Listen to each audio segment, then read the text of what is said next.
Hello everyone and welcome to Games, Comics and Crafts. In this video I'll be looking at Cult of the Lamb issue 1.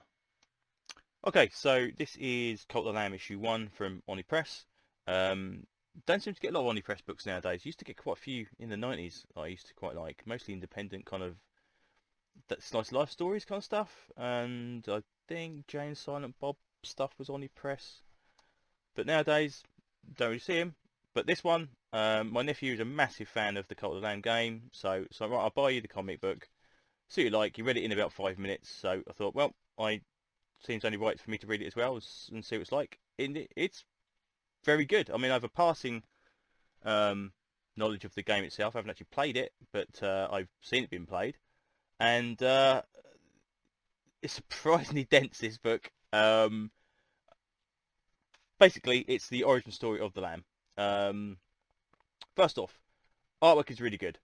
The artwork is consistent with how the game looks, which is exactly what you want if you're doing a property that's come from somewhere else, which is my biggest problem with the D&D comics that came out, and not so much the Thundercats one, because that's kind of um, like a reinterpretation stylized version, so we're not actually seeing like a direct version, but the D&D one was, and the D&D artwork was, draw it like the cartoon. That's what I want.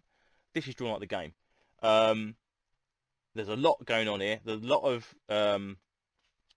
text that is actually kind of um, explaining what's going on in these kind of black bubbles, and it really just let you know that's actually happening. It kind of explains that this lamb has basically been sacrificed to these dark gods, and he's died. And when they kill him, he's contacted by this other god in the afterlife, and this dark god offers him a chance to return, which again, that's straight out of the game. And he returns back basically out of this pentagram, and basically starts murdering everybody, which again is very in keeping with the game, kind of like over the top cartoon violence, um, you know, itchy and scratchy style, really, I suppose. Technically speaking, it's not it's bloody, but it's not kind of gory. I think is probably the way to explain it. Um, there's a lot of panels in each page as well. So again, this took me a while to read, and I was surprised because I can read books sometimes, just go flip through and okay, done. This fills in a lot of backstory and actually makes it interesting. So basically, this little lamb goes off in his quest for vengeance and decides he's going to murder everybody that killed him off originally. Comes across this guy here, which has got an original crown, who basically says he's been asked to instruct the lamb in what needs to be done in order to serve the dark god. Okay, but the lamb's not having any of it. So basically, the lamb is said, nope, not interested. It might be your way of doing things, but I'm going to murder everybody. Until I don't need to sleep, I don't need to eat. I'm just going to basically kill everything that I come across. Anyway, as they're strolling through the dark forest, that they come across this potential sacrifice, and this sacrifice is being sacrificed the same as the lamb was. So lamb goes in there, kills off the dudes, frees up the little rabbit, and the rabbit is sucked down into this portal, which sends her to this place, which is the place in the game. This is where you build all your base and stuff. So the lamb's there, kind of just say, "Oh, this is great. I'll just chill around here then. If I can wait here. This is good. I don't mind. I'm not actually don't have to interact with the bad guys, and I can just kind of have a rest."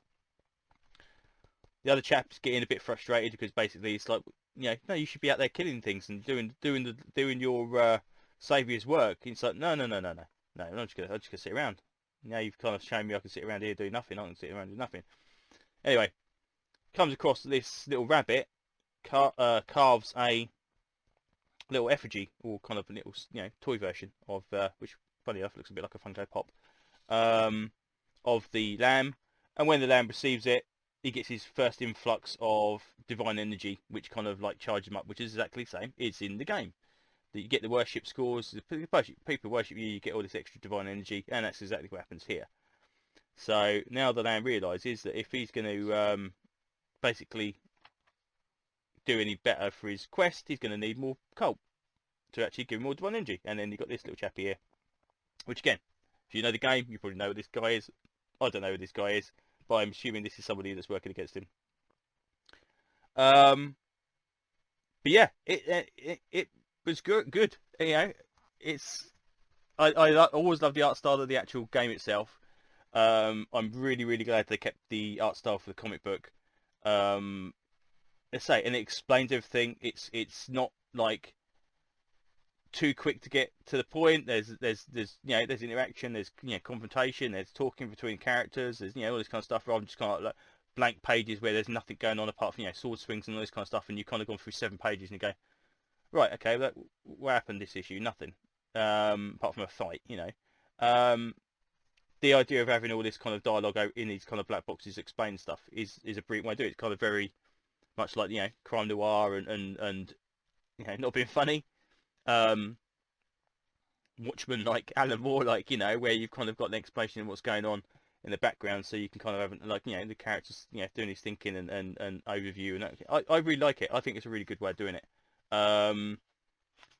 So yeah, so I will definitely be picking this up again, and not regretting buying it as well.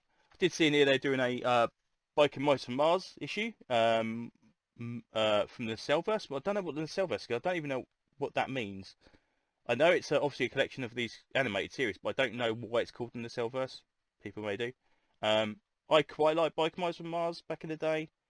Artwork's very nice on the cover anyway. Whether or not the interiors are the same, I don't know, but that's pretty nice.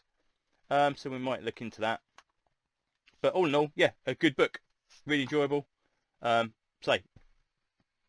really nice, and definitely well worth looking into. If you're a Cult with a Lamb fan and you want to find out what happened before the game, and probably kind of during those early stages of the game, then this is definitely one to look up and read. So yeah. So with that, I will say that's enough of my ramblings. Thank you very much for listening, and hopefully if you did listen, like this video, please like and subscribe, and hopefully I will see you on another one. Thanks very much. Bye bye.